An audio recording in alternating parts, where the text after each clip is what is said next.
Testing, testing, testing, 1, 2, 3. Testing, testing, 1, 2, 3. Are we live? Yep, I think we are. So, hello everybody. Welcome back to me streaming. It's not really a new game, but it's a new game on my channel. And it's called Corpse Factory. So, this game is a visual novel. I read it. It's a psychological horror, or is it psychological thriller? So, before I start this stream, I would like to advise that you would please read the description of the stream first, because there seems to be some trigger warning. And if possible, please do not spoil me on where the trigger warning is. I would appreciate that very much. Thank you. Okay, so without further ado, let's start a new game. Apparently this visual novel is fully voiced by, if I were to read correctly, quite good voice actor and voice actresses. So let's start.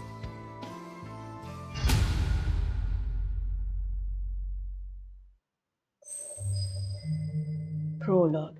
Amy Katsuno. Okay, it's auto, I think. June 12th, Friday morning. Oh, what? The first dialogue already has curse words? Okay. I know those have been talking about me behind my back. They flash those fake smiles when I walk past.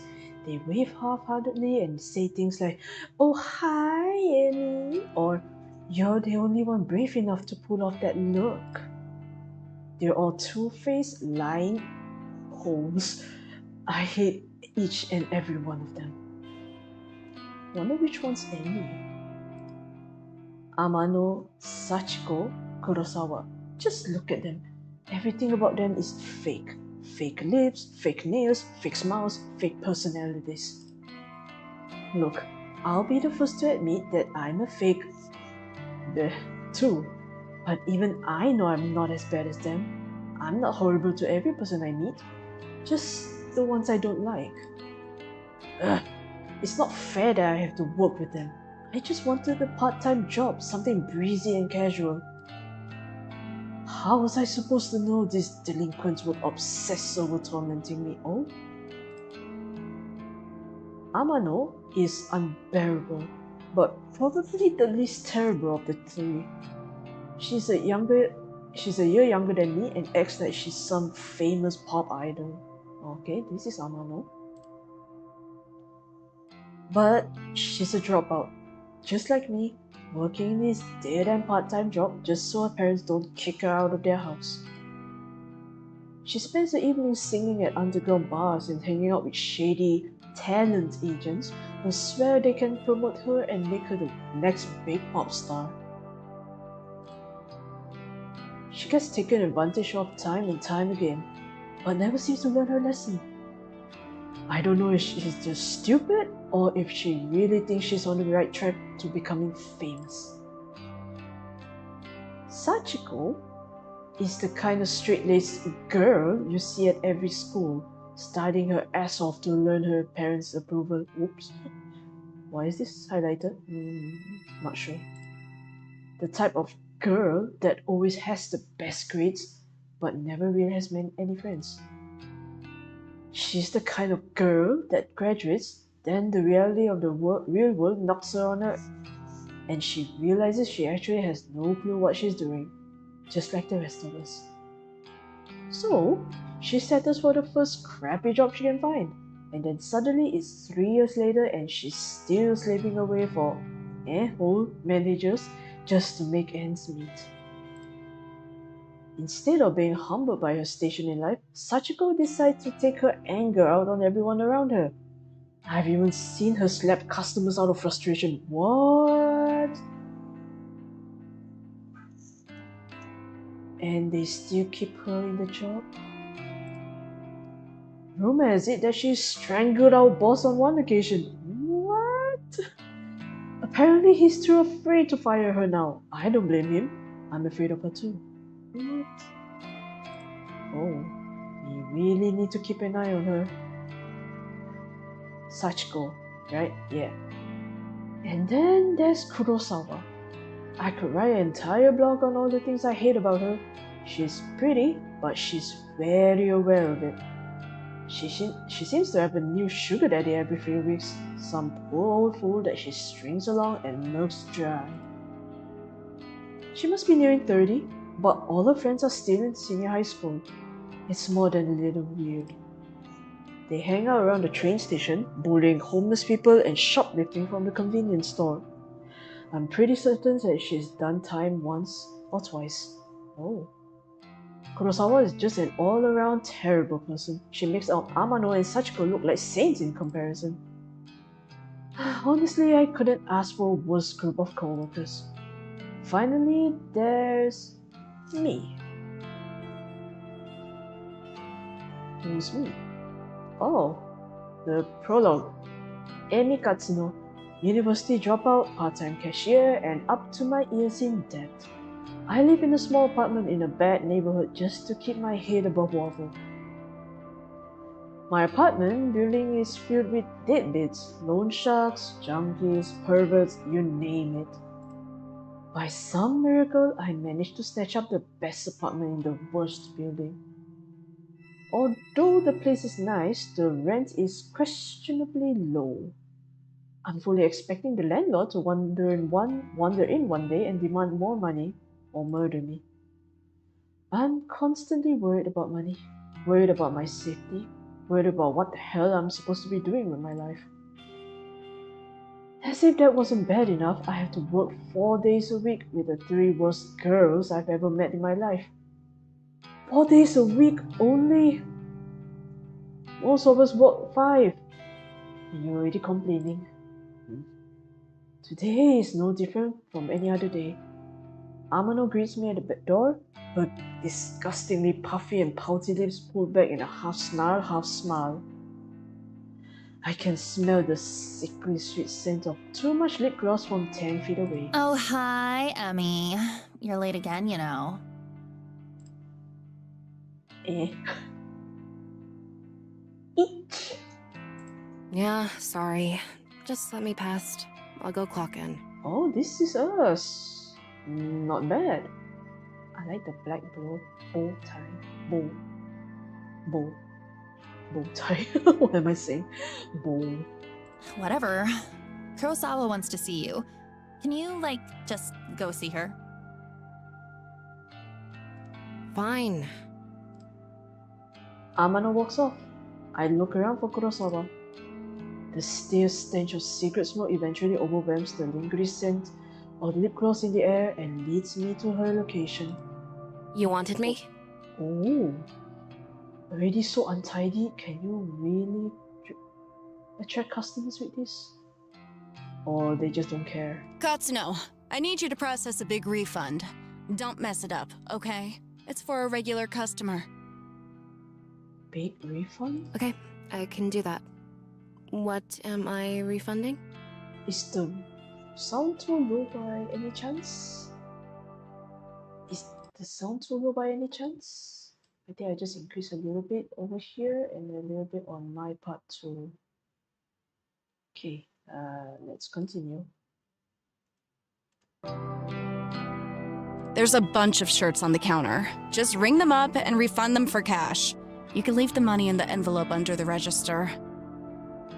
Ring them up and refund them for cash. I wonder what happened. What happened to the clothes? Is it too loud now? I think it is. Let me just lower it down a little bit. Yeah, okay. Fine, I'll take care of it. Short and simple. Thanks. I'm going for a smoke break.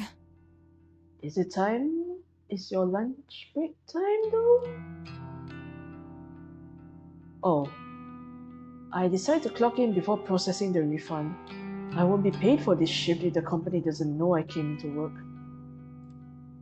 I go behind the counter and retrieve the sign-in booklet. I flip to today's date and fill in my details. Done and done. The shirts that Kurosawa mentioned are lying haphazardly over the counter. I pick them up and scan each one. They're not cheap. The first rings up at 11,000 yen and the next is 13,000. There are 6 shirts all up, each one a little more expensive than the rest. They don't look worn and the tags are intact. I'm supposed to ask for a receipt or proof of purchase before making a refund, but the customer is obviously not here. Besides, the request came directly from Kurosawa, my superior, so I can't exactly refuse. The refund goes through the system successfully and the cash drawer opens up. I counted the correct amount of money in 10,000 yen bills, then pop an elastic band around the cash and put it in an envelope. I also print a copy of the refund receipt and slip it in with the cash. Copy of the refund receipt. Okay. Let me see. Else log. Okay. This is auto. Hide. Hide as in hide this? Oh, okay.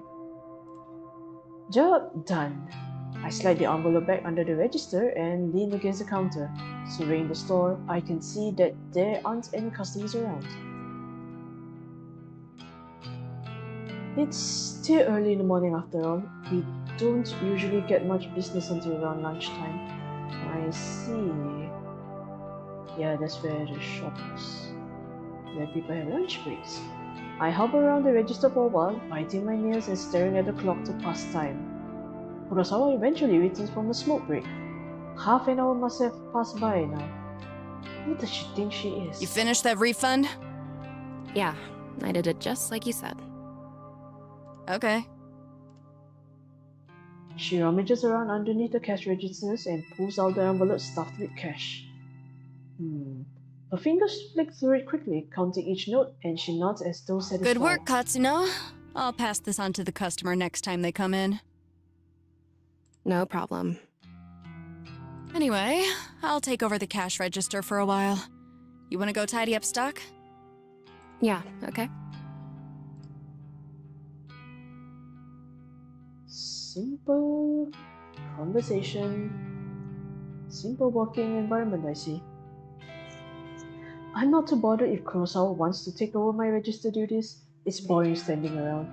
I'd much rather be doing something than nothing. As I head toward a rack of untidy jackets, Sachiko bumps into me. Sorry, I didn't see you there. Oh, she's a bit more brunette than the first image. Are you okay though? You look sleep deprived. Sorry? Did she actually just apologize to someone?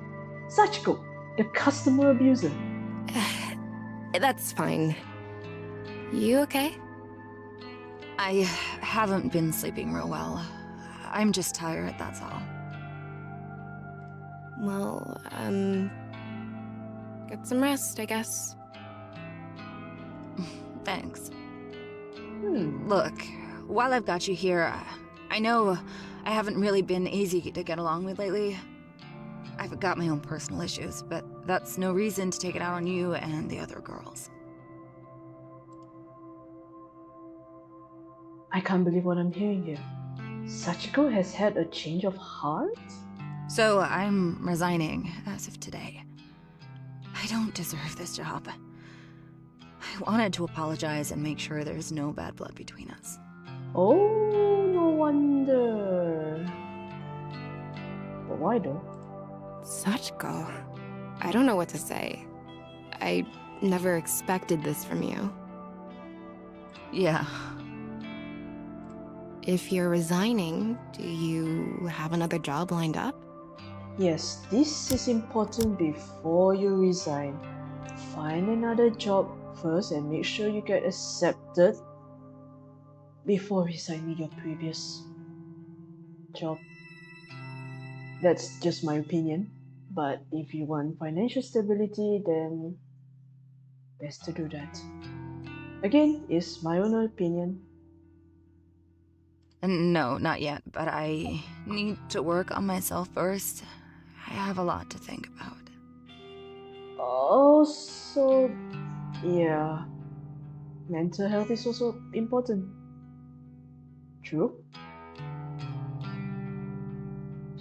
In other words, she needs self-care first before getting another interview. Yeah, and if you have backup funds, yeah, I guess you could do that.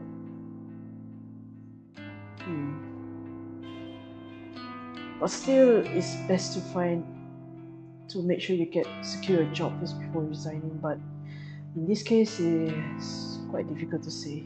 Well, I mean, as long as you're sure about this. I am. In that case, then thank you for apologizing. I forgive you. Thank you, Emmy. Well, until next time then. Yeah. Until next time. Wait, is she resigning after this today's work? Or is she resigning immediately? Oh, wait, I'm not sure. Wait. As of today. Oh, means she's just resigning. Sachiko takes a leave. I'm still a bit taken aback by her sudden personality change. Did I misjudge her from the start? No, that can't be it. She has a history of abusing customers and co-workers. No way I imagined all that. Regardless, I'm actually kind of glad she's trying to get a grip on her life. I hope everything works out for her. If she's resigning today, then I suppose the only two terrible co-workers left are Amano and Kurosawa. I glance at Amano, who is standing by the door, waiting to greet customers. She has a vacant expression on her face, like always. I then look toward the register, where Kurosawa should have been standing, but she's not there. Didn't she offer to take over register duties from me? Where the hell did she disappear to? I wander behind the counter. The register doesn't look like it has been touched. Out of curiosity, I slide my hand around under the register. And yeah, the cash stuffed envelope is gone. No sign of it. Oh, I do not want to suspect her, but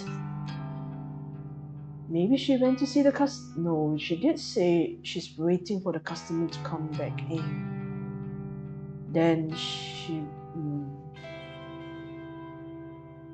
Oh no, the receipt for the refund is lying on the floor. I bend down and pick it up. It's a standard refund receipt stating the value of the transaction. My name is signed at the bottom since I was the one who processed it. Oh no. Oh, the refunded money is gone and so is Kurosawa. Did she? No, she couldn't have. Surely she wouldn't have run off with the money. No one would be stupid enough to risk their job over that, would they? But then, I hope... Okay, in the end, I hope this store has CCTV. I just hope. Ah, there's Katsuno. You should go ask her about it. Huh? Kurosawa is still here? She seemed to pop up from nowhere. Oh. I seem to jump into conclusions. Oops. Katsuno, a word, if you please. Hirota? Ah, Hirota, the manager of the store. He normally spends his time in the office out back, so it's kind of unusual to see him here. What could he want with me? Kurosawa was tending to the register when she noticed the system flagged a large refund as suspicious. Do you know anything about it? What? Well, yeah, I processed a big refund this morning. Is that so? Do you have the receipt? Here. I hand him the transaction receipt that is still between my fingers. He looks it over once, then twice. His eyebrows furrow. This is quite a large refund. No wonder the system flagged it. Did you get approval from Kurosawa before processing this? Kurosawa was the one who asked me to process it, sir. I never even spoke to the customer that it was intended for. That's not true, Hirota. I don't know anything about this refund. What? You. Wait, what? Where is the refunded money now? Oh. Well, I put it in an envelope underneath the register, but... There's no money here, sir. Oh no. She's lying to you. Interesting. No money to be found. And Katsuno, you're the one who signed off on the refund. That makes you responsible. That. Yeah, I did sign it, but... You're going to have to tell the truth, Katsuno. Did you take the money? Don't make me get the police involved. Wait, hang on. Do you think I stole it? Kurosawa asked me to process the refund and leave the cash in an envelope. Nonsense. That's simply irresponsible. It's not safe to leave cash out of the register. Which is true also. But... I feel my stomach beginning to sink. What exactly is happening here? Confess at once, Katsuno. No, I won't. I didn't steal the damn money! If anyone stole it, it was that bitch Kurosawa! Ooh. Enough! We're not going to stand here and argue about this like bickering school children. Sachiko! Like a serpent slinking out of the shadows, Sachiko slides beside Hirota. Yeah, Sirota? No honorifics. Wait, did we call him by honorifics as well?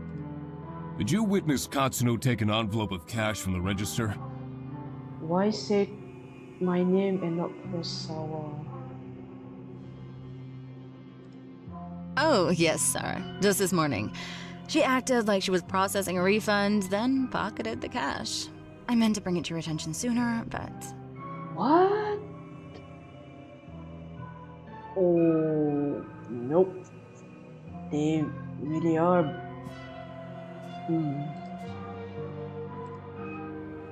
Sachiko, that itch. She hasn't changed at all. She's just sold me out. I managed to catch a glimpse of Kurosawa smirking at Sachiko. They nod in unison and giggle. Are they in this together?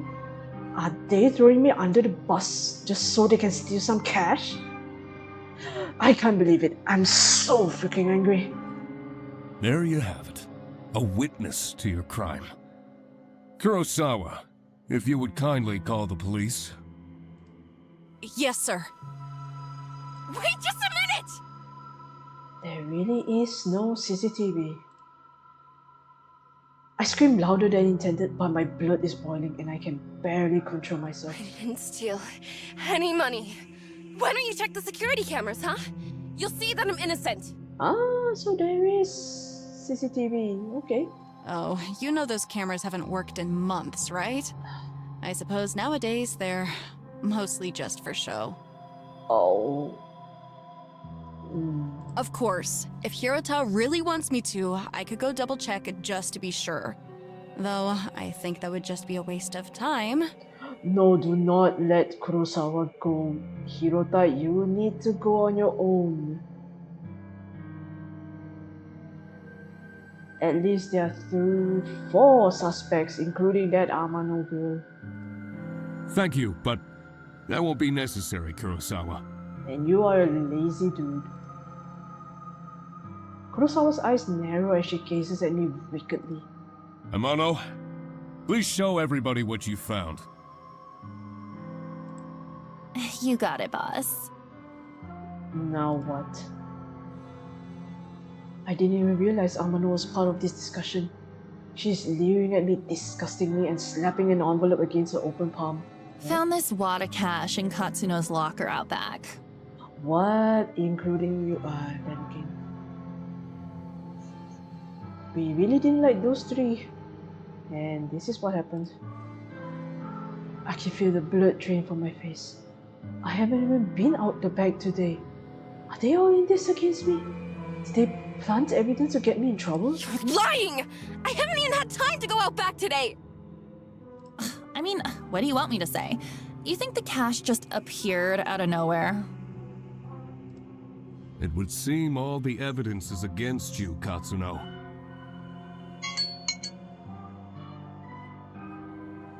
Okay, one moment. I need to do something. Just give me a moment. I'm sorry. Just give me a moment.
Okay, I'm back.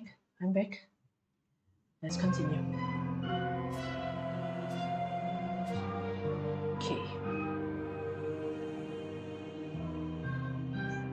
Since we located the money, I won't have you arrested. But you will not step foot in this store ever again. Do I make myself clear? Okay, on the bright side, we do not have a criminal record. We do not have a criminal record, that's good. You're fired. And I will make sure you never work in any of our stores again. Ah, yes, if this is a famous retail or whatever branch store, that's also bad. I'm speechless. I can't even process my thoughts. The quiet giggling and snickering of Kurosawa, Sachiko, and Amano buzzes in my ears until my skull feels like it's going to burst. Hirota grabs my shoulder and tries to lead me outside, but I jerk away and stumble backward. Don't just grab me. My back slams into the glass window at the front of the store. Thankfully, the glass doesn't shatter, but I can immediately feel the bruise forming. Ouch. I push myself forward, regain my balance, and duck toward the sliding door. See you around, Emmy. Oh well, I guess not, hey? You dare to laugh? I blink tears out of my eyes as I dash through the store's front door. My anger and fear and anxiety get the better of me, and it's a good 5 or 10 minutes before I realize that I've been running aimlessly through the shopping mall. I reach a hand to my eyes to wipe away the moisture and take a deep breath. I look around, trying to get my bearings. The escalators. At least I know where I am. I need to sit down and compose myself. If I don't calm down, I might be tempted to return to the store and start punching those 3 absolute a-holes. With my head down, I blindly charge toward the small sitting area. Watch out! Oh, please, please, please. Ow, ouch.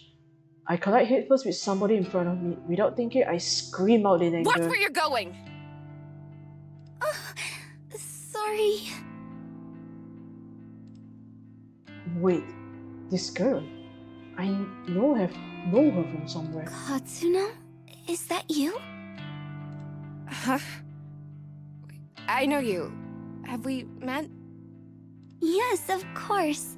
We graduated from senior high school together. Remember? Did we? Senior high school was more than a year ago. Feels like a different lifetime. Sorry. How does she expect me to remember that? More than a year ago. More memories. As bad as mine.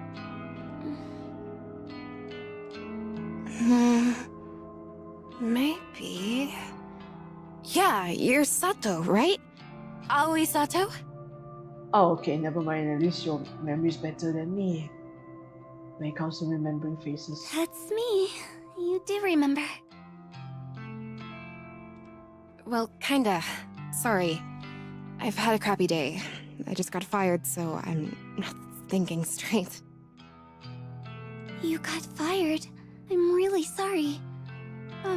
You bumped into me pretty hard. Are you hurt? No, Aoi, are you hurt? I'm fine. Aoi is rubbing her arm tenderly. I figure I must have injured her, but I'm really not in the mood to stand here and apologize to some old acquaintance. At least apologize, you were the one who bumped blindly into her. I have to go. Excuse me. But then again, Amy is quite angry. It might make the situation worse. Huh? But at least say, I'm sorry. Oh, okay. I push past Aoi. Unexpectedly, the shy and spineless girl grabs my arm and stops me from leaving. Her grip is surprisingly strong. Katsuno? You said that you just got fired. Is that true? Wait, yeah, I'm pissed off about it. Tell me what happened. You just met me and suddenly you want to... You just met me. After more than a year. Why are you so interested? Yeah, why are you so interested? I just thought maybe I could help is all. Whatever. You can't help. Some bitch set me up. She stole a bunch of money and made me take the fall. I see. Are we done here? Can I leave now? Sorry for keeping you. Yeah, okay. Once again, I turn to leave, but Aoi's next words manage to catch my interest. You know, if someone got you fired, there is a way you could get revenge. Huh? How? Revenge? What is this girl on about? Does she have some way for me to get back at Kurosawa? What am I thinking? I can't even step foot back in the store. My chance to get any kind of justice just doesn't exist. Revenge? What the hell are you talking about? Never mind. I shouldn't have said anything. Hell no. You're not going cold on me now. Tell me what you meant. Oh, okay. But let's talk quietly. There may be a way for you to get back at whoever got you fired. I like the black hues they use for ribbons. It's so dark. Have you heard the rumors of Corpse Girl's website? Ah, there you go. Half of the title, game title. Corpse Girl? Who is that? Sounds like some death metal band. Aoi ignores my comment and continues on with the speech. They say that if you visit Corpse Girl's website, you can request a death.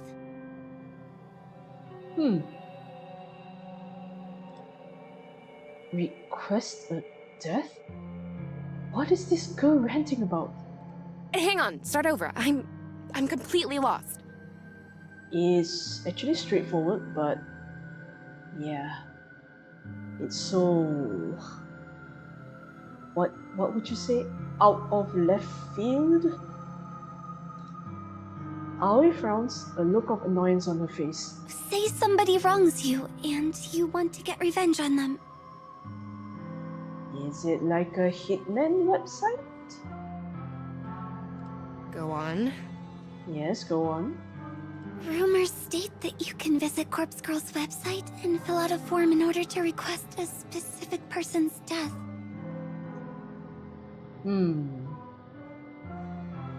This Corpse Girl. Is she, like, a hitman or something?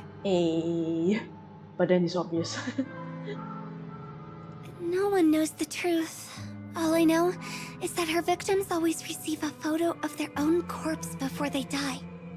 Oh? Always receive a photo of their own corpse before they die. Oh.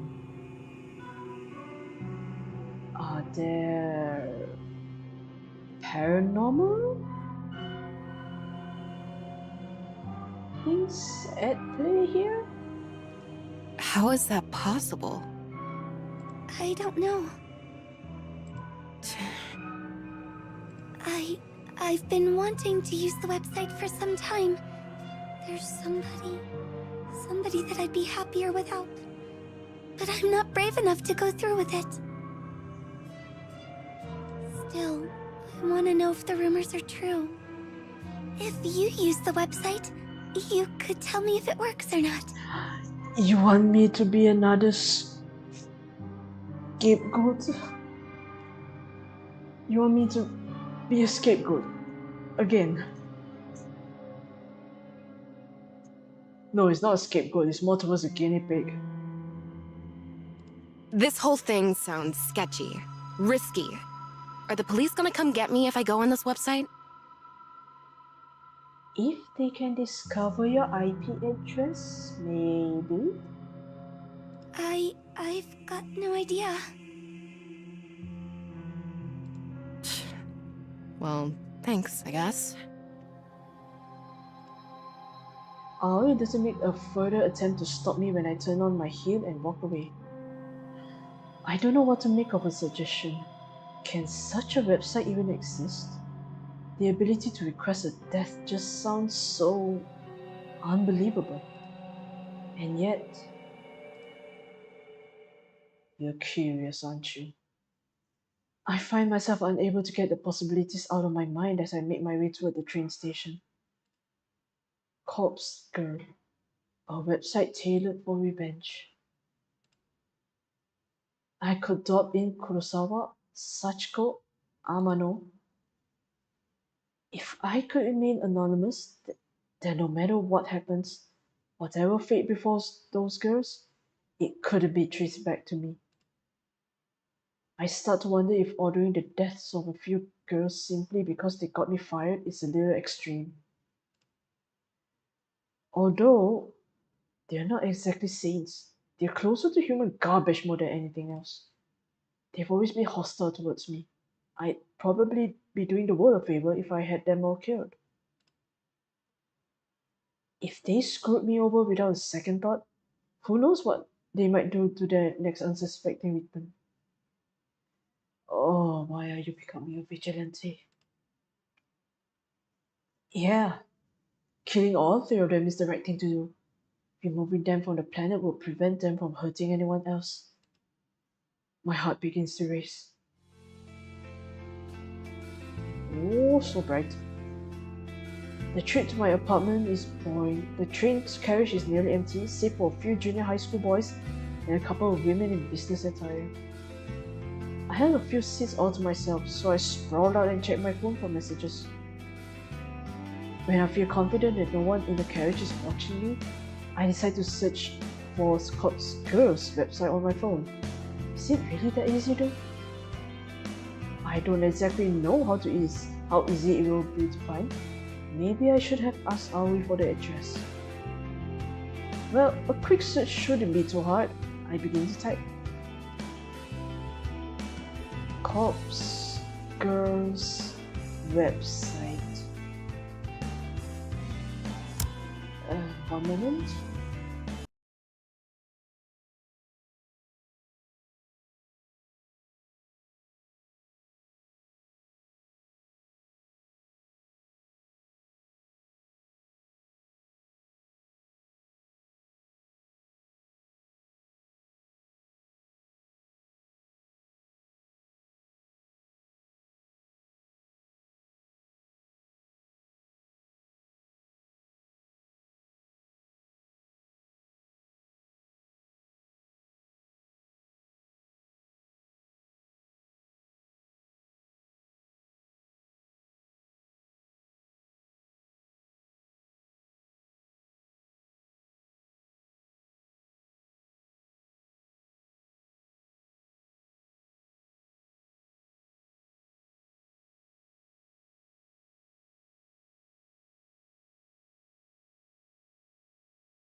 Sorry.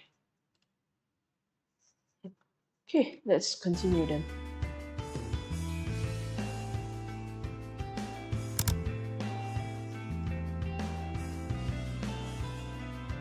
A few results pop up on my screen, but none seem relevant. There are links to funeral services and anime fan sites, but nothing really matches what I'm looking for. Of course. Maybe this was a bad idea. I should probably delete my search history. Maybe just one more search. Corpse girl, request, death. My phone seems to lag for a few seconds as the search is submitted. Then, a fresh list of links appears. The top result catches my eye immediately. Corpse girl, revenge at your fingertips. This must be it. I click the link and the website loads immediately.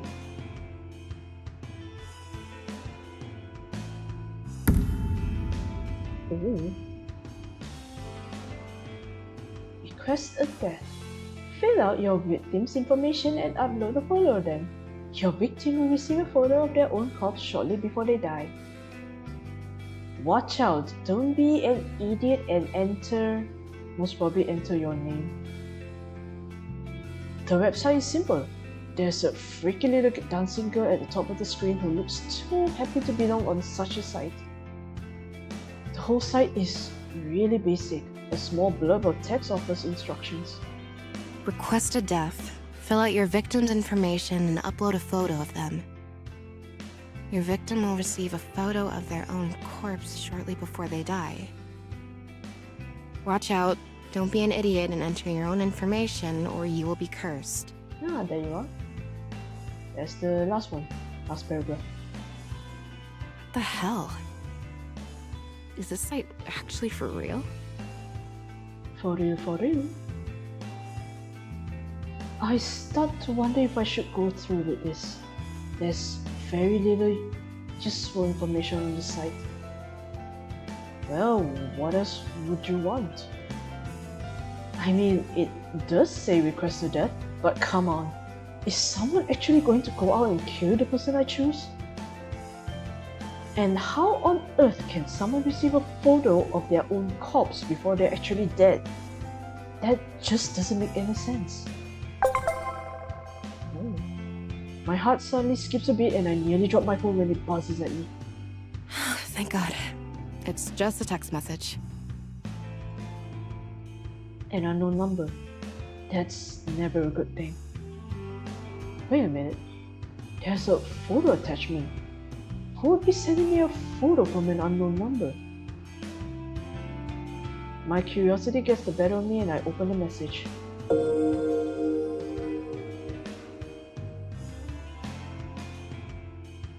Oh, this... Kurosawa, you freaking itch! I knew it! I knew she set me up! And Amano and Sachiko were in on it too.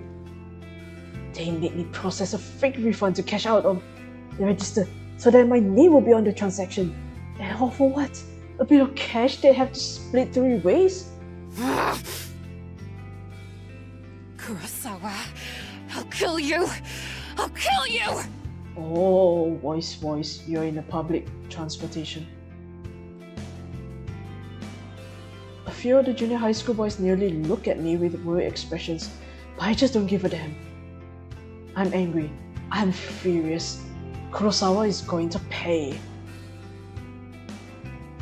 I close Kurosawa's message and return to Corpse Girl's website. It's clear what has to be done. I'm going to request Kurosawa's death. I read the website's instructions one more time to make sure I haven't missed anything important. Enter the victim's phone number and upload a photo of the victim.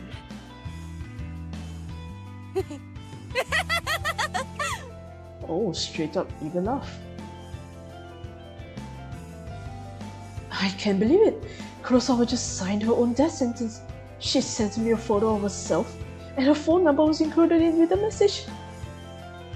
I fill in the phone number and upload the photo, my hands trembling the whole time. My thumb always hovers over the submit button.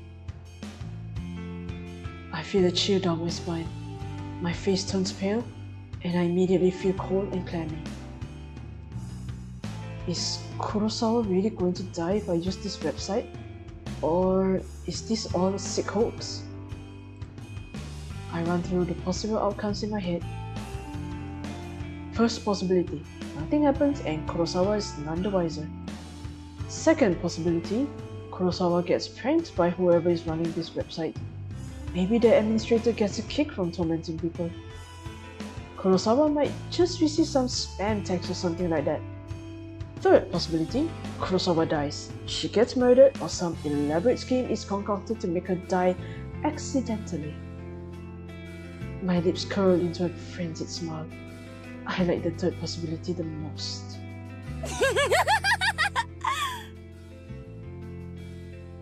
I slam my thumb down and smash the submit button.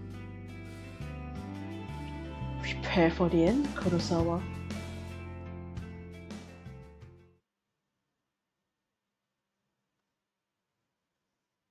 Friday evening, June 12th.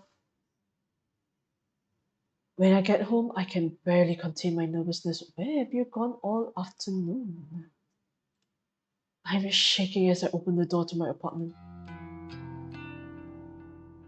Aw, so simple. By the time I walk through the door, the sun has just started to set behind the backdrop of the city. Even though it's not dark yet, I'm feeling physically and mentally drained. The drama at work this morning, the taunting laugh of Kurosawa, I feel exhausted. Just like I just want to crawl into bed and sleep. Despite my dipping energy levels, I can't extinguish the burning question flickering within my mind like a candle flame. How will I know when or if Kurosawa is dead? Will Cops Girl's website notify me? No, of course not. I didn't give any of my personal information to the site. The entire thing was anonymous. And it's not like I can visit the store tomorrow and see if she comes into work. I'll be kicked out as soon as I show my face. So, what do I do? That's it. I whip my phone out of my purse and open Noise, a social network app that all my co-workers are connected to. Oh. Kurosawa, Sachiko, Amano and I are all in this group chat labeled Work Life. We use the chat to swap shifts with each other and complain about the boss. Just as I was hoping, I haven't been kicked out from the group yet. Maybe there's a reason that you're not kicked out yet. But then again, I think it was the boss that has the right to kick someone out. I swipe through the list of chat members and tap on Kurosawa's profile. Last online, 1 hour ago. Perfect. If I use this app, I can keep an eye on when Kurosawa is active. She only has to be using her phone for Noise to detect that she's online. She doesn't necessarily have to be using Noise itself. Noise is a weird app to name. It's the best way I can think of to monitor if she's still alive or not. It will do for now, at least. I wonder why Kurosawa sent me that photo of herself via regular text instead of through Noise. Maybe she thought she could be busted for it if someone got into her Noise profile. Who knows what that girl was thinking. Regardless, I'm thankful she made a stupid mistake. I wouldn't have obtained the phone number if she had decided to message me through Noise instead. After all, Noise is strictly an online service. No need for phone numbers. Come to think of it, where did she get my phone number from? Well, no matter, it worked out in the end. I slumped on the couch in front of the TV and keep my phone firmly gripped in one hand, my knuckles whitening. I start to bite the fingernails on my other hand out of anxiety. Now biting fingernails again. I know that's some kind of a tick or something, but I don't know what. In an attempt to distract myself, I switch the TV on and stream some stupid reality shows. The distraction hardly works, and I find myself instinctively glancing at my phone every couple of minutes, waiting for any kind of update on Kurosawa's online status. The evening passes slowly.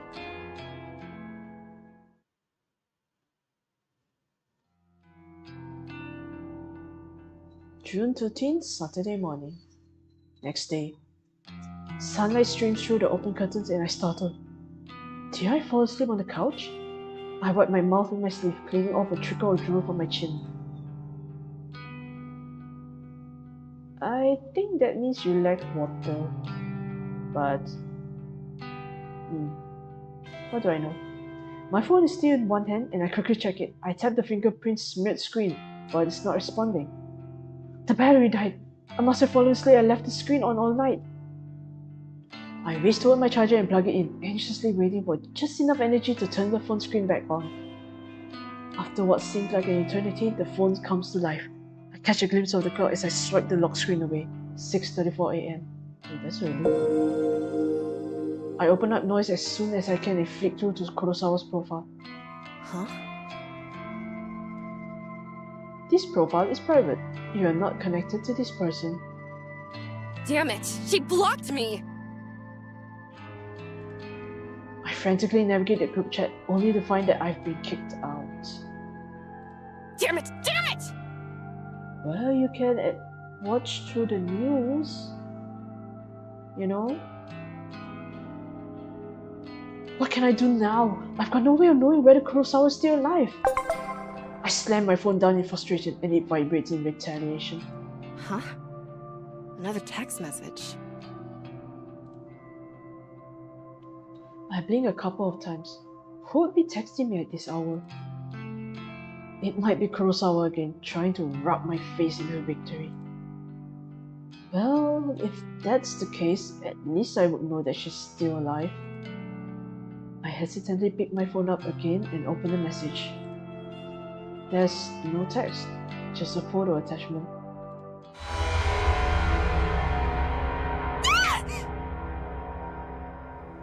Oh. 7:28 a.m. What the hell is this? I nearly dropped my phone in terror. A photo of a dead body, twisted, crumpled, like it has fallen from a great height. A spatter of blood is flecked across the grass. It's hard to make out the details of the person. Dirty blonde hair, familiar clothes, smudged makeup. It looks obvious. Okay, never mind. 7:28 a.m. on the 13th of don't know what month. Yes, this dead body. Is it supposed to be me? There can be no mistaking it. Without a doubt, this is a picture of my own corpse. I shriek again, unable to process what I'm seeing. I'm so entranced by the battered corpse that it takes me a minute to notice the time span in the corner of the photo. It's today's date, but something is off. Oh, June 13th? The time says 7:28 a.m. That's about an hour from now. I shiver involuntarily and feel a sickening sensation of bile rising in my throat. This photo... Is this a prediction of my death? Am I going to die within the hour? Calm down, girl. And then the truth hits me harder than my face hit the ground in this grisly photo. When you request the death of Corpse Girl's website, your victim receives a photo of their own corpse before they die. Before they die. I can't look at it anymore. I throw my phone to the side and curl up on the floor. Did Corpse Girl send this to me?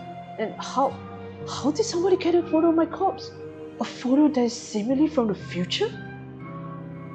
It's impossible. It has to be a hoax. Some tricks, some psycho tormenting me. Yeah, that's all it is. Someone is messing with me. Probably Kurosawa. I get up off the floor and stumble around.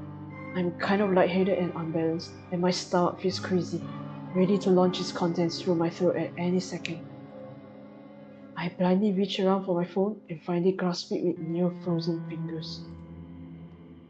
The phone number that sends a photo. It's an unknown number, but the digits don't match the number that Kurosawa texted me from yesterday. So it's unlikely this came from her. Bizarrely, the phone number is kind of weird. There are more digits than should be possible.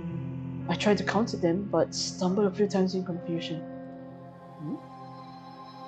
I eventually conclude the number has 18 digits. Way too many. In addition, the phone number seems to repeat digits a lot. Oh, wait, 666, 33, 666, 2, 666, 44, 666, 324? It seems too strange to be real. Is it possible to fake a phone number? There's a lot of 666 in there. Something interesting catches my attention. Even though the caller ID doesn't recognize the number, it has data on the origin of the number.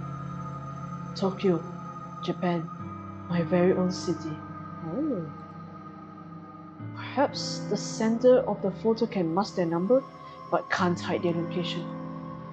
This gives me an idea and I decide to get to the bottom of the situation, despite my head throbbing and my stomach bleeding to be emptied. I punched the phone number into a search engine along with the keyword Tokyo. 1 result. The link points to a popular discussion board, Noise Channel. It's an anonymous board where users can talk about almost anything. Oh, okay. And no surprise, it's owned and operated by the very same company behind the Noise app I use on my phone. Ah, I see, okay. I tap the link and get taken to a discussion topic from less than a week ago. I quickly read through it. Topic: strange photo from unknown number. Hey, so today I got a strange gore photo from a number I don't have in my contacts. Not sure what the deal is, it was gross though. Wondering if any hackers can trace the number or something? It's the same number. Seems like Tokyo area. I mean Osaka. Okay, thanks in advance. Oh, it's the same number, I see. The topic has only one reply. Reply: strange photo for unknown number. You got this too? Was the gore photo a picture of yourself? I'm worried. Received a similar pic from the same number. Thinking about contacting the police. Not sure if I'm overreacting. And that's it. The end of the discussion. Neither poster followed up on the conversation. Oh. Damn it. That's all? Yeah, because both the original post and that one reply has already possibly that didn't give me anything to go on, except now I know at least 2 other people have received bloody photos of themselves. I wonder if those photos were as extreme as the one I've seen. What happened to these 2 posters? Why didn't they continue the discussion? I feel myself beginning to sweat. My body is going from cold to hot and back again several times a minute. It feels like I have a fever, but I know it's just stress tearing me up. I check the time. It's 6:59 a.m. About half an hour until the time printed on the phone. I take a deep breath and the doorbell buzzes. I freeze in place, unsure whether I should answer the door. In this sketchy apartment building, it's a risk to answer the door on any given day, before even taking into consideration that some psycho just texted me a photo of my corpse. I tiptoe toward the door on stiff legs and gaze through the peephole. There's no one there. I breathe a sigh of relief. Maybe I'm just on edge and the doorbell echoed from someone else's apartment. Besides, I don't know of anyone who would visit me unannounced, especially in this early in the morning. I slump to the floor, my back sliding down the door as I come to rest on the carpet, my legs splayed out haphazardly in front of me. I've had enough of fear for one day. I have to just believe this whole thing is a hoax. It's probably karma for trying to get revenge on Kurosawa. Yeah, that's it. Karma. The doorbell rings again and I scream in shock, my hand slamming back against the door I was resting against. My head, I mean. I jump to my feet and ignore the people, this time simply swinging the door wide open. Why would you do that? A gust of chilly morning air sweeps into my apartment and I shut my eyes tightly against the sudden cold. My messy hair tangles in the wind and obscures my vision when I open my eyes. Quickly, I sweep the hair out of my face and look around. There's no one here except a metal trolley is blocking the walkway in front of my door. The stark white bag, about the size of a human body, rests atop the trolley. Is she at the end of the lot? This looks like a wall. My heart begins to race as I immediately recognize what this is. On TV, they always show these trolleys used in morgues to cart dead bodies around. Dead bodies. The vomit that has been trying to escape my body all morning finally finds its way out of my mouth. Oh no. I retch and heave in the doorway until nothing is left inside my belly except the stinging stomach acid that threatens to burn through its fleshy container. The stench wafting from the trolley is overwhelming. What? There's really a stench? Pinching my nostrils closed does little more than trap the horrific odor inside my own skull, and I gag and splutter involuntarily. My hand reaches forward as though controlled by some being other than myself. Call the cops, don't touch it. Ugh. I can't pull it back, and I can't prevent my fingers from grasping the zipper tag attached to the front of the body bag. Oh, is it stuck? Oh no, I unzip the bag.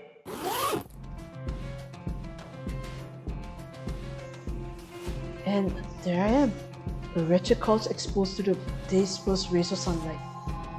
I stand there in the doorway as I lay there atop the trolley, simultaneously alive and dead, but more dead than alive in both bodies. The bruising on my face is horrific, and I reach a stiff finger to my own lips, my living lips, tracing the outline of the bruise I see before me.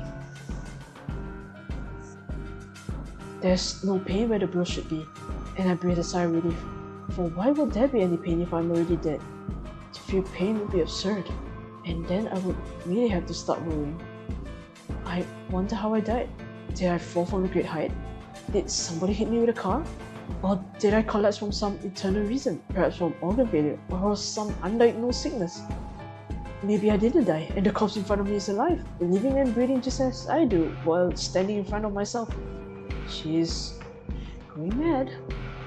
Maybe this was a prank I've pulled on myself, dying just as a joke, but never really dying. Always living until the point I actually die and it's no longer a prank. My head is splitting. I can't think straight. All the thoughts in my mind are jumbled. The meanings behind unspoken words disappearing behind foggy clouds inside my shattered skull. To clear my head, I step around my corpse and stand by the walkway's railing. I'm on the fourth floor of the apartment building. There are 2 floors above me, so I could go higher if I wish. But I'm pretty sure a leap from here would be enough to render my living body identical to that of the corpse on the trolley. Wait, what are you doing? What are you doing? What's going on? At this point in time, there exist 2 versions of Amy Katsuno. One is living, and that is me, and the other is dead. But it's also me. I can choose now to be alive and dead, or be dead and dead, but I cannot choose to be alive and alive. What? So, even if I choose to be alive and dead, I'll still only be half alive. But choosing dead and dead is nice and clean, absolute, and indisputably solid state of existence. I grip the cold steel handrail and I lean over the walkway, my hair whipping against my face thanks to the relentless wind. 4 stories below me is a small courtyard, paved with concrete and decorated with the occasional shrub of flower bed. Oh, I missed the concrete by about 2 feet. Dirt sprays up into the air as my nose is crushed under my own body weight. I think about that photo Kurosawa sends me, with a smug smile and her hands full of stolen money. My teeth grind into my tongue and sever it, but it doesn't manage to escape my closed mouth. My mind wanders and settles on Corpse Girl's website. What was that all about anyway? As far as I know, nothing happened when I submitted Kurosawa's details. Maybe Kurosawa found the website as well and submitted my details first. I guess Corpse Girl got me. Well played, Kurosawa. I think I can taste blood in my mouth, but it might just be a memory from some other points in my lifetime. The blinking light from a nearby parked car kind of irritates me, but then my vision turns blurry or black, and my only concern is how I'll never truly know what.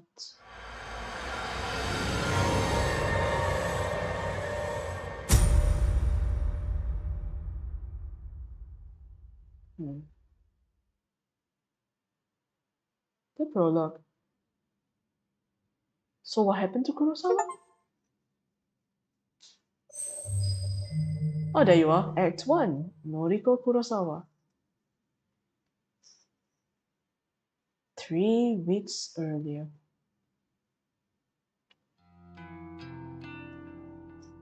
Monday 25th, Monday morning. I've always liked the shape of my eyes. I can be critical about other parts of my body, but I'll never complain about my eyes. With or without makeup, I think they look great. Mother used to tell me I inherited her eyes, and my big sister inherited father's eyes.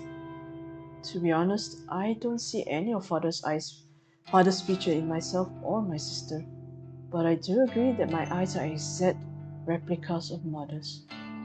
Mother doesn't see too well anymore, and that might be something I have to also worry about in the future.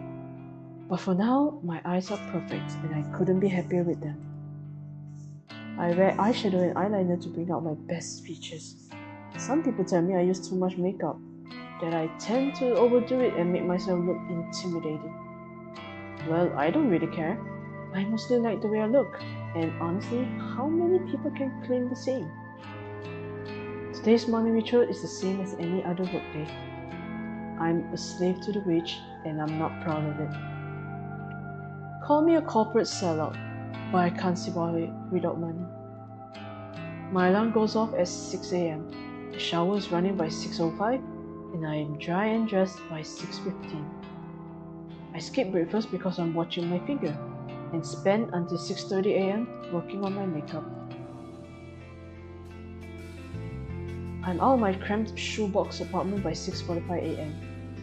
Sometimes I catch my neighbor returning home from his overnight shift, and if so, I exchange simple pleasantries with him and continue my way. Today, there is no sign of my neighbor, so I don't slow down as I descend the stairs and exit the building.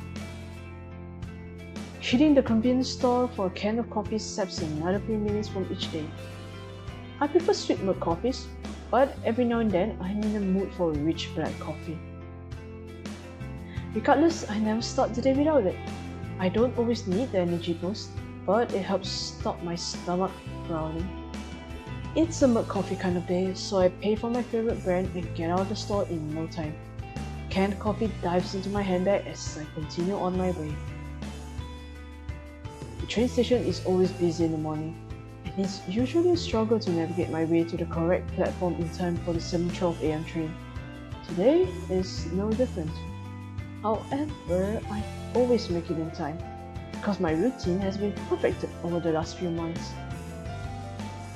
I board the train bound for Shinjuku. A cursory glance reveals there are no empty seats, so I push through the throng of bodies and stand against the carriage wall. Whenever there are seats available, I like to sit and read, but it's much more common to have to stand and stare at my phone screen like almost everyone else.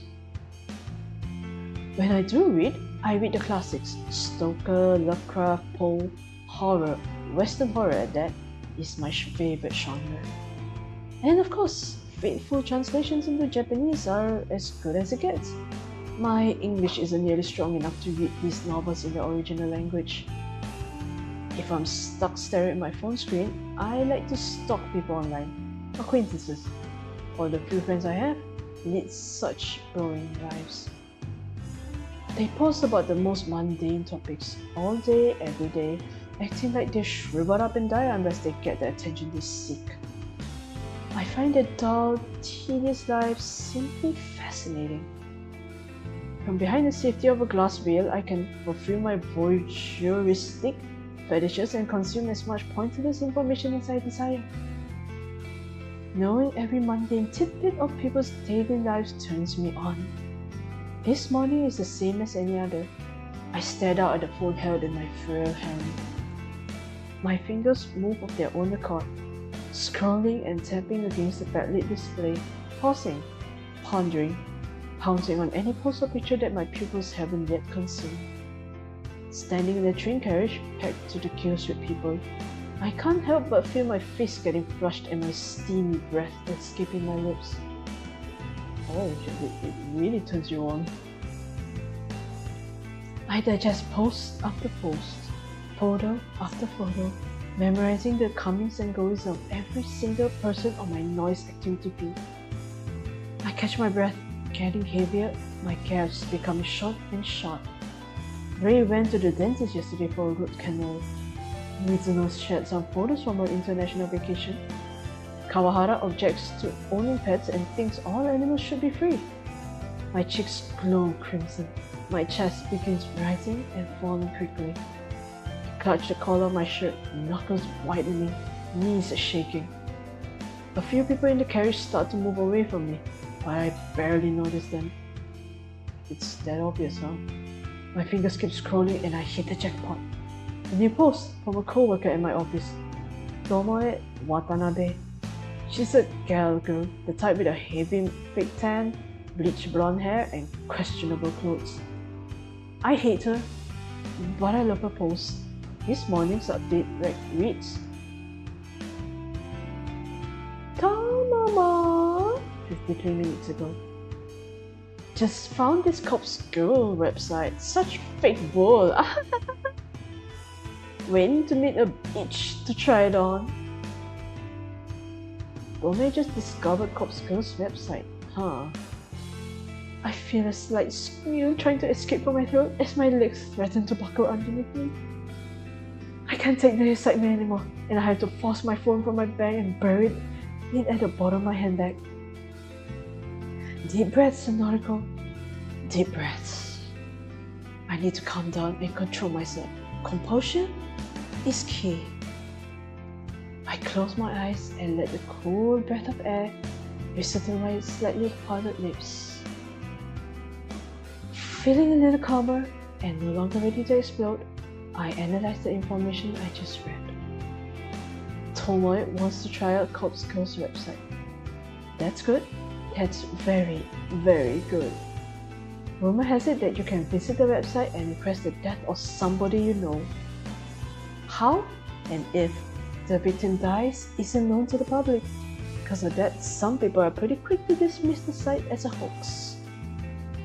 However, the most interesting part isn't how or if the victim dies, but rather what happens to the victim before they die. Supposedly, the victim will receive a photo of their own corpse. How this photo exists before the victim's life is snuffed out isn't public knowledge, but the thought of this phenomena occurring is utterly intriguing. Nevertheless, the site pressed too fast, I'm sorry about that. Nevertheless, the site has been gaining popularity lately, at least in certain corners of the internet. Message boards like Noise Channel and other similar sites have picked up on the rumors and like to exaggerate the website's authenticity. The fact that someone like Tomoe, a rather dense, dim-witted individual, has discovered the website means that it's actually more well known than I previously thought. It means that people are actually talking about it outside of the internet. Chances are good that Tomoe will find it out or want to try it out and request the death of someone in the office, a co-worker. Me, perhaps. She hates my guts as much as I hate hers. Finally, something exciting is going to happen in our Doorbrook place. The next station is Shinjuku. The doors on the right side will open. Please change here for the Chuo line, the Shonan Shinjuku line, the Saikyo line. I wonder if this is actually accurate. It should be, I think. As the automated announcement reads through a list of connecting train lines, I get ready to disembark. The train pulls to a stop, and I contort my body around the other passengers in an attempt to exit the train. Oh, this white on black text. Finally free of the tangled mess of flesh, I hasten my pace and navigate through the labyrinthine station. I take the exit closest to my office and settle into a slower walk. I'm on time, and I never decided to reach the office any earlier than needed. It doesn't take long for the looming office towers to enter my field of vision. 32 stories of office space all crammed into one sleek, slim tower. The name Temujin is stamped across the structure in gigantic block letters. If you're looking for this building in Shinjuku, you can't possibly miss it. Temujin carries the title of Japan's third biggest banking corporation. Oh, it's a bank. It's a gigantic company with other branches in Kyoto, Osaka, Sapporo, Fukuoka, and a dozen smaller cities I don't even remember. I've worked here for close to 3 months now. Not a long time in the grand scheme of things. That said, I'm only a temp, and all I do is data entry. I work on the 14th floor along with about 60 other junior employees, including Garuku Tomoe Watanabe. I don't speak to many of my co-workers. That's the way I like it.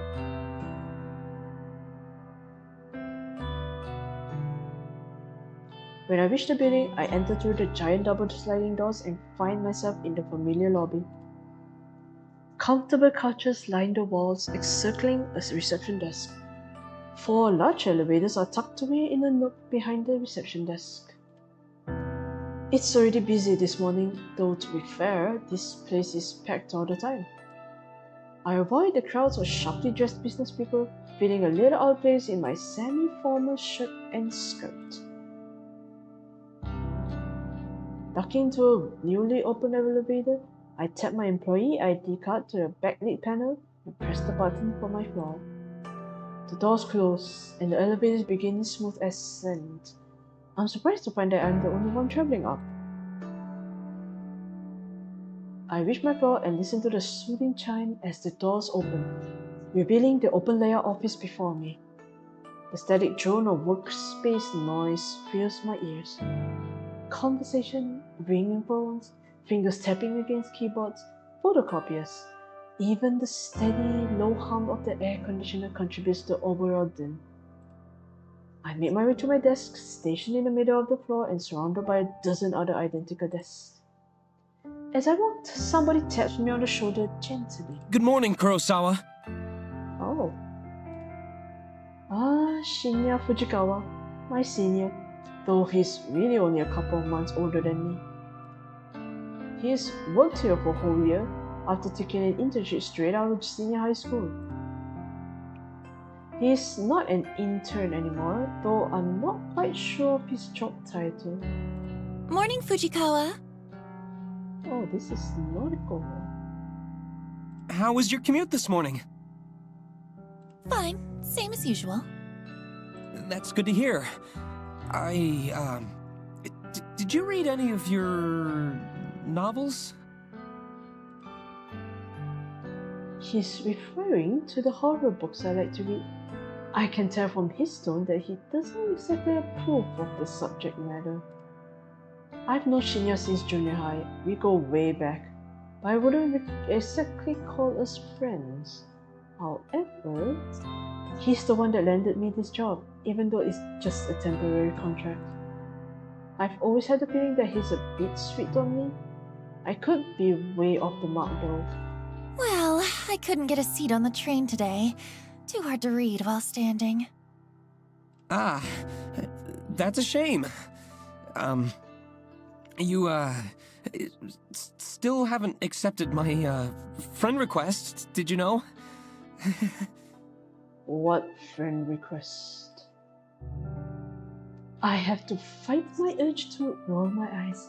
He's a nice guy, but we were connected on Noise once before and I had to delete him. Why?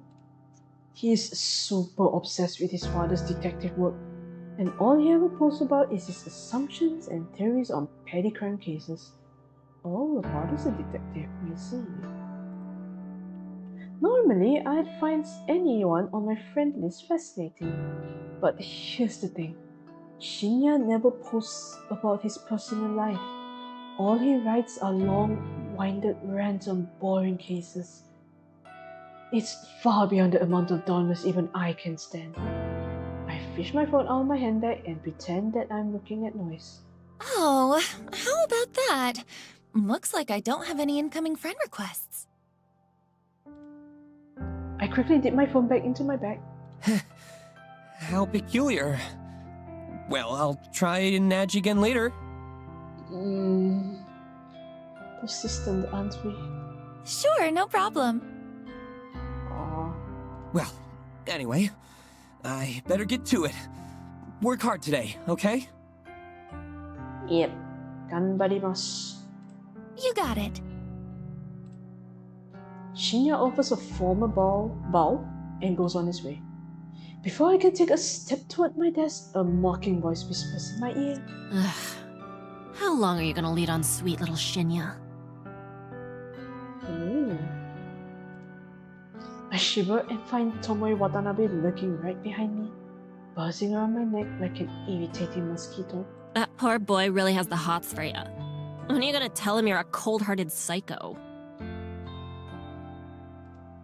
Listen, I'm not leading him on, and I'm no psycho. Huh. Sounds like something a real psycho type would say, don't you reckon?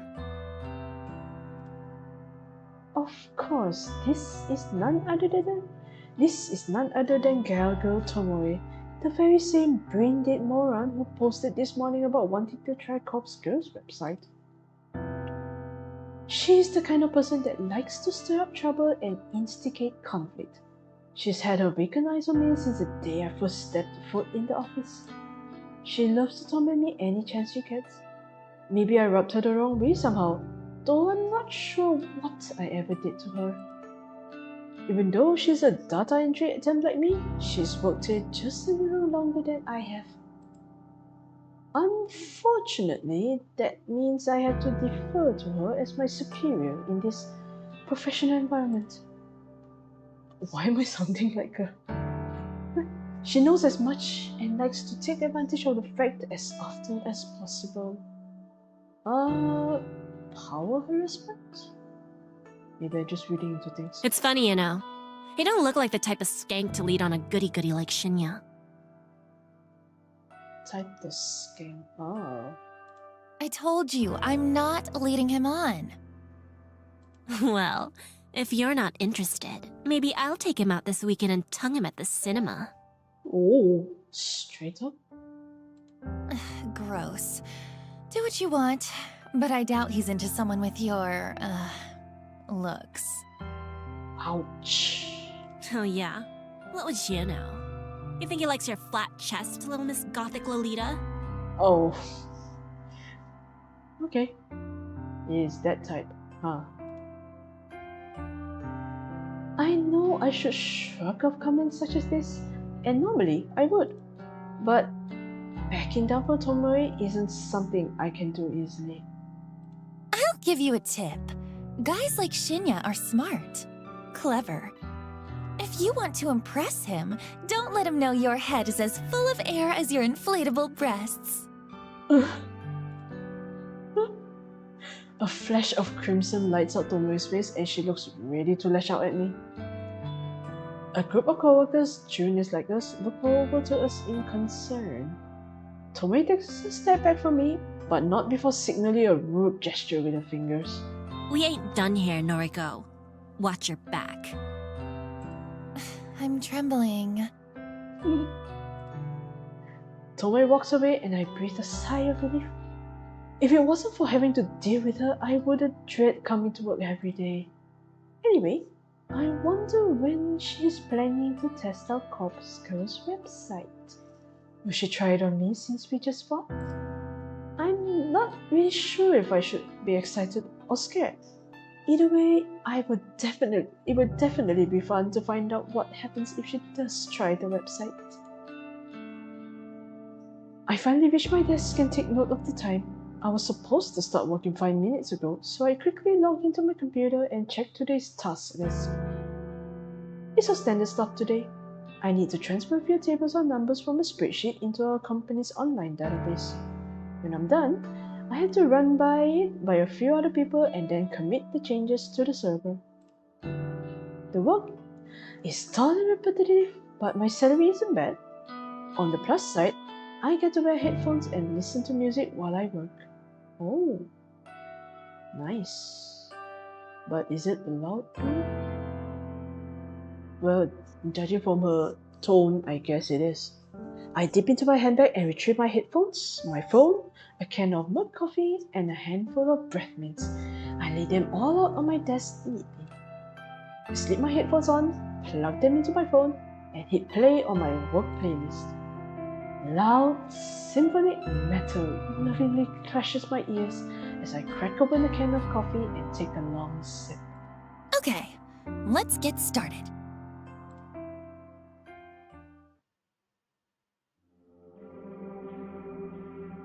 I return home to my quiet, cramped apartment after work.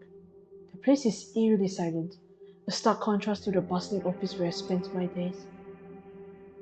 Throwing my handbag onto the tiny coffee table, I pick up my laptop and sit on the couch. I lie back and get comfortable, letting the laptop rest on my stomach as it boots up. The welcome screen loads up, so I click a couple of times, open my web browser, and then head straight to a very specific website saved in my favorites. Oh, you already bookmarked this website. Corpse Girl's website. A cute dancing zombie girl is animated at the top of the page, a peculiar irregularity that always makes me giggle. I noticed that the page view counter at the bottom of the site is nearly the same as it was yesterday. There have been maybe 4 or 5 new visitors. I hear a sigh. Maybe the website isn't quite that well known after all. That begs the question, how did Tomoe discover it? Well, never mind that. My eyes scan the website's content. Request a death. Big, bold letters headline the site. The intention couldn't be clearer. Further information on site is sparse. Brief introductions tell the user to fill in the forms, a victim's phone number, and upload a photo. Aside from that, there's not much else to mention. It doesn't even ask for a name. After scanning the site, I've moved my mouse to the browser's address bar and click. I type a / after the website's address and then add the word admin. I hit the enter key. A login page presents itself with empty username and password fields waiting to be filled in. My fingers tap dance around the keyboard and within moments I'm presented with a brand new page. A blinking slab of text greets me. What new request? Oh, so she is the admin. A crooked smile cracks my stony expression. Finally, somebody has requested a death. Somebody has asked me, Corpse Girl, to kill a victim. This is where things get exciting. I giggle and feel my cheeks flush red. This is the first request I've had for about a week. I've been logging in every evening, fingers crossed that somebody has elected a new victim for me. Today, my wish has come true.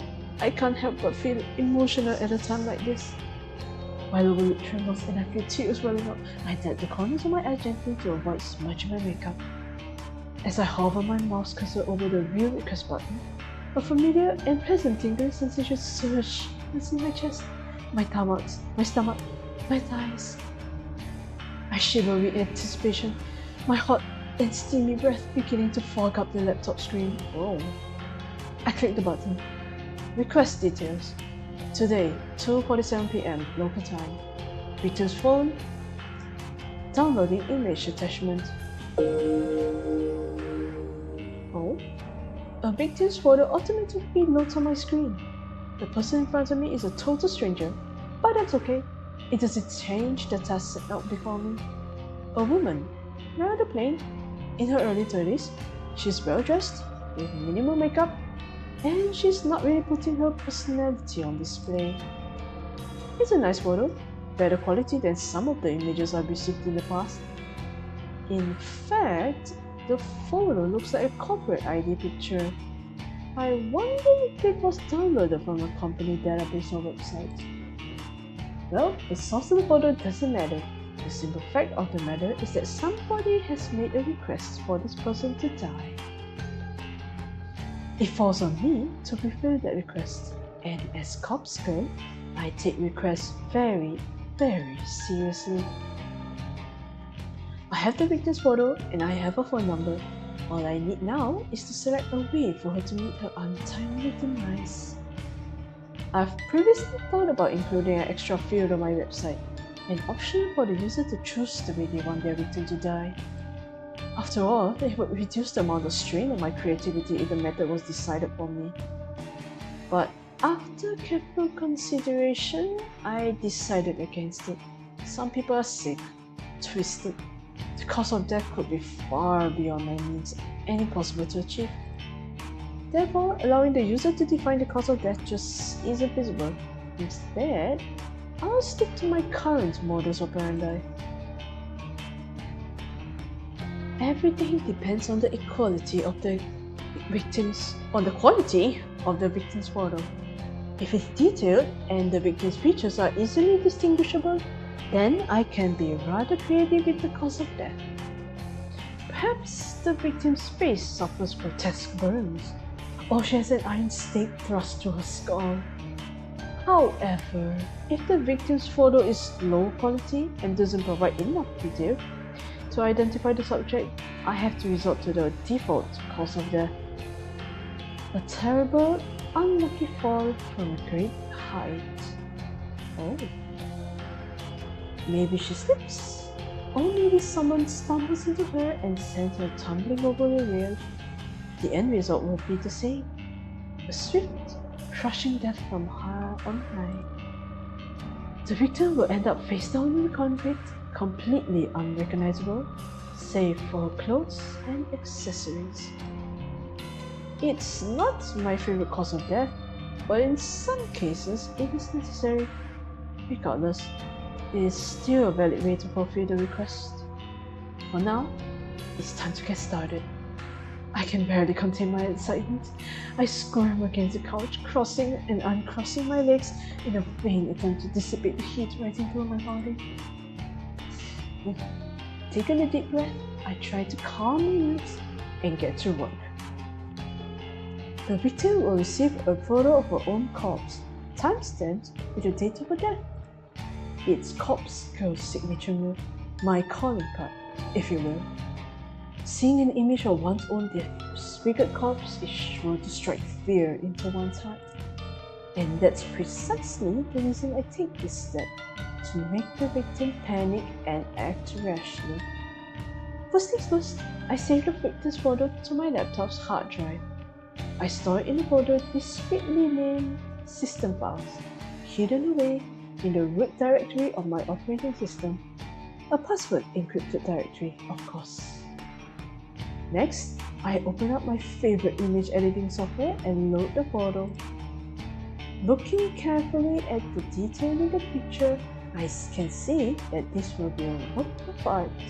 I can really go to town with this request. I minimize the software, open my web browser, and access a particular website. The database of the deceased, the DD, as it's known on the dark web. My secret weapon, the ultimate resource for my work.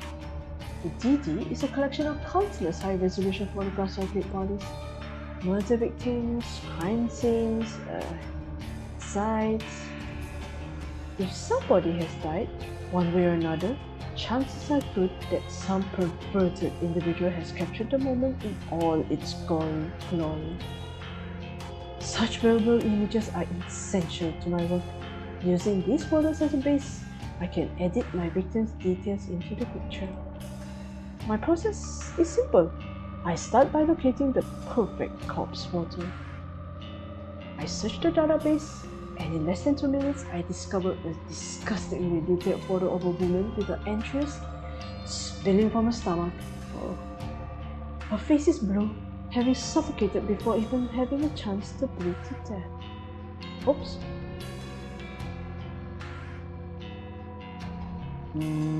Oh wait, I think I accidentally... Again. Let me see. She's about the same age as my victim. She's of a similar height and build. Finding a photo that specifically suits my victim's features is easy thanks to the DD's excellent catalog of tags and filters. I simply search for the keywords that match my victim's description and find a corpse that fits. Using this photo as a starting point, I digitally edit my victim's face onto the body. It's not some quick job that even a child can do.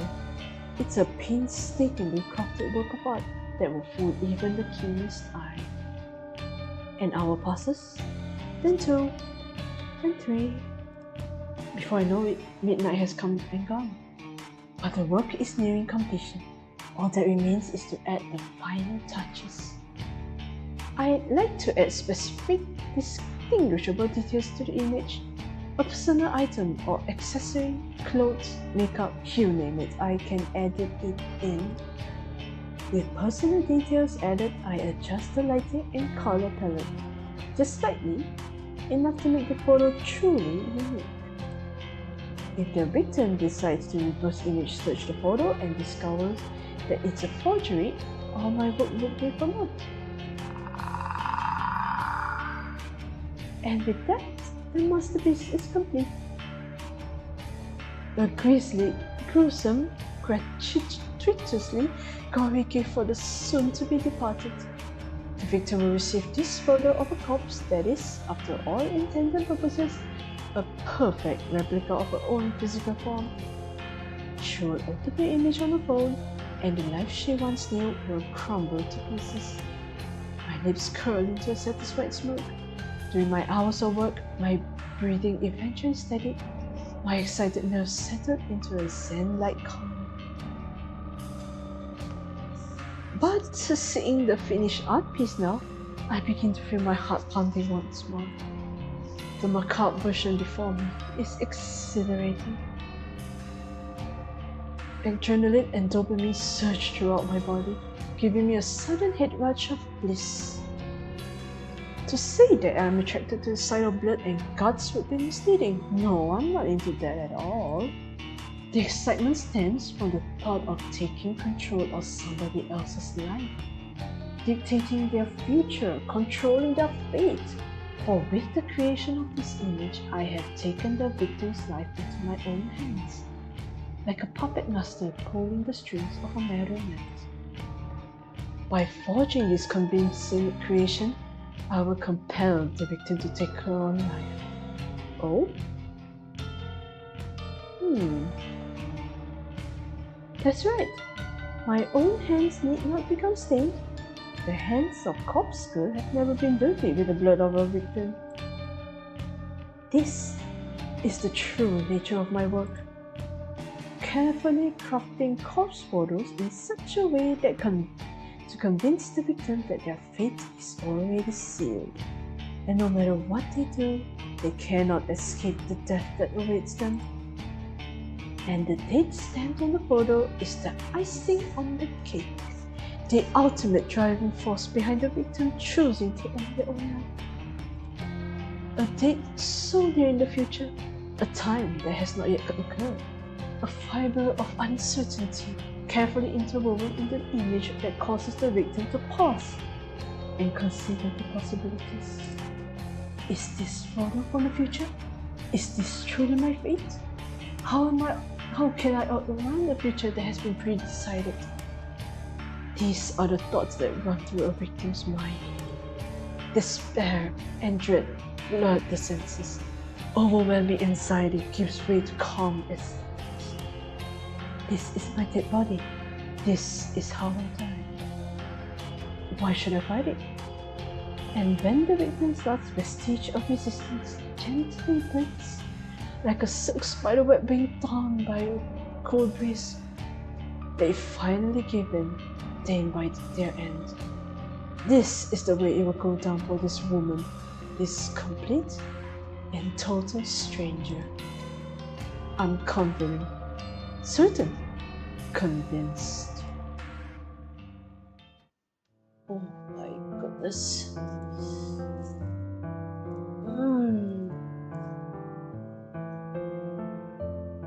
Okay, one more. Oh, so much to take in. In other words, she is tormenting her targets psychologically, so to speak. She has good technological skills. I see. Okay, I know this is a short stream because reading the text is actually draining me mentally, because white text over black background actually tires me out quite significantly. So I apologize if the stream is a little bit short, but I'm really interested in what will happen over here. I'm quite invested in this visual novel. This corpse girl, Noriko, actually needed to get her hands dirty to do what she did, just to satisfy her inner desires. I wonder what made her that way. Is there some kind of trauma, or is it just innate, or just curiosity? So anyway, I think that's all for the stream for today. Again, I apologize, it is very short, but I'll make sure to get back to it as soon as possible. I'm interested in this story, and if I read properly in the Steam store, there are multiple endings. So I'm planning to get to achieve all the endings if they are easy. Usually, it's hard to say for visual novels. Some are like straightforward. Some of them, actually most of them are straightforward if I'm not mistaken. So because I can't see where to get the branches, like what do you need to do, or where does the choices branch out, if you know what I mean, in a visual novel game. Okay, so listen to me on rambling. Okay, that's all for today stream. Thank you for coming then. Bye.